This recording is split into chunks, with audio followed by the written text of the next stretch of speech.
শিক্ষার্থীরা এবার কম থেকে বেশি লিখে দেখাবে তোমাদের সবার প্রিয় সহপাঠী আবু সাইদ। আবু সাইদ এখানে 65 আছে, তারপরে কম কত হবে এটা লিখে দেখাও। হ্যাঁ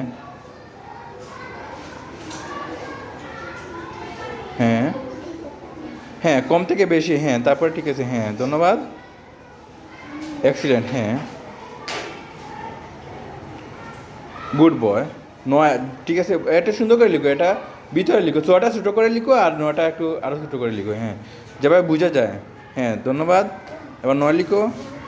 ওয়াও এক্সিলেন্ট, ওকে তারপরে হ্যাঁ ওকে 71, 72 আছে, তারপরে 73, ঠিক আছে এবার হ্যাঁ ওকে দেখি, হ্যাঁ এবার কম থেকে বেশিতে আসছে, ঠিক আছে। সব থেকে বেশি এখানে কত আছে বলো তো দেখি, সব থেকে বেশি এখানে কত, এটার নাম কি বলো তো দেখি, 75, হ্যাঁ ধন্যবাদ, অসংখ্য ধন্যবাদ তোমাকে। ওর জন্য একটা জোরে করে করতালি দাও সবাই। হ্যাঁ ধন্যবাদ আবু সাইদকে, এবার তুমি জায়গায় চলে আসো।